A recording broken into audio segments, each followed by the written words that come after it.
بسم اللہ الرحمن الرحیم۔ جی تو پیارے طلباء، ہم بات کر رہے تھے خلیاتی امراض کے حوالے سے۔ تو اس سے پہلے ہم نے اعصابی خلیات، عضلاتی خلیات، قشری خلیات کی مرضیاتی حالتوں پہ ہم نے بات مکمل کر لی۔ اب ہم بات کریں گے مخاطی خلیہ، مخاطی نسیج یا کنیکٹیو سیل یا کنیکٹیو ٹیشو سے ریلیٹڈ۔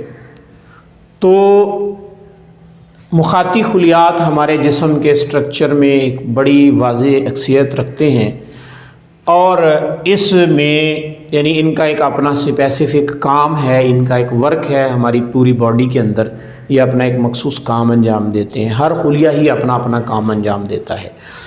تو جب مخاطی خلیات یا کنیکٹیو سیلز جو ہیں ان کا فعل نسبتاً تیز ہو جائے، یعنی ایسا ماحول میسر آ گیا کہ جس کی وجہ سے مخاطی خلیات کو ایک یوں سمجھ لیں کہ خوشی ہوئی یا ان کی موافقت آ گئی، تو ان کا فعل تیز ہو جائے گا۔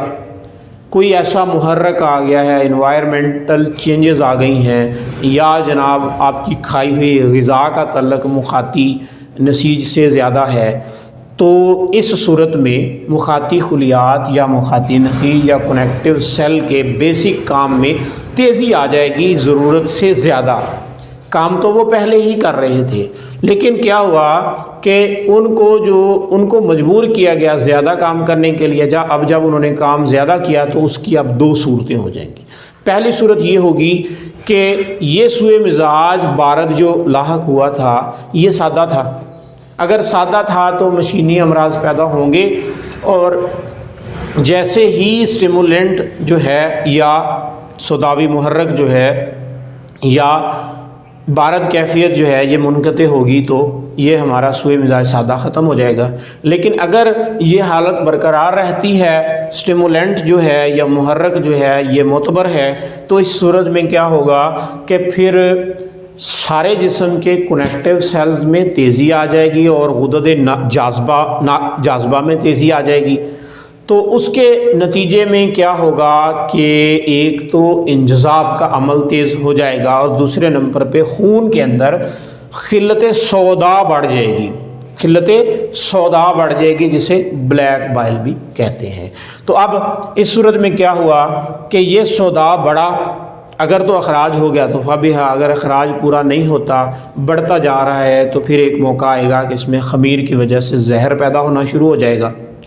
اب جب سودا کے اندر زہر پیدا ہوگا تو اس زہر کو ہم خنازیری زہر کہتے ہیں، اور اسی زہر کو پھر ہم سیکروفلوسس کہتے ہیں، سیکروفلوسس میازم ہومیوپیتھی کی زبان میں۔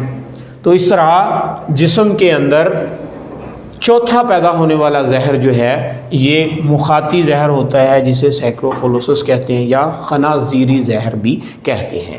تو یہ تو تھی مخاطی تحریک کی بات، یعنی کہ مخاطی یا کنیکٹیو سیلز اپنے فعل میں نسبتاً تیز ہو گئے ہیں۔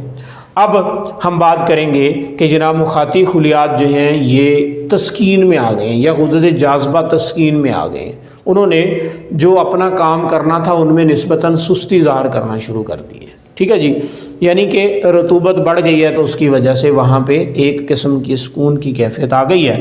تو اس حالت میں پھر جسم کے اندر موجود تمام مخاطی خلیات میں تسکین کی علامات پیدا ہونا شروع ہو جائیں گی، اور اس کے نتیجے میں جو زہر پیدا ہوگا وہ کون سا ہوگا یہ اب میں آپ پہ چھوڑتا ہوں کہ جب مخاطی تحریک ہوگی تو اس وقت تو زہر پیدا ہوا خنازیری، لیکن مخاطی تسکین ہوگی تو اس وقت زہر کون سا ہوگا یہ میں پہلے بیان کر چکا ہوں، آپ نے ڈھونڈنا ہے اور پھر آپ نے مجھے کمنٹ سیکشن میں یہ بتانا ہے۔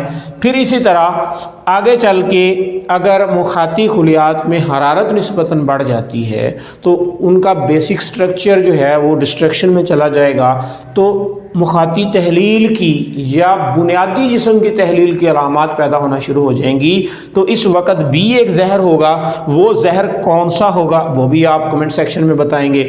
پھر اس کے بعد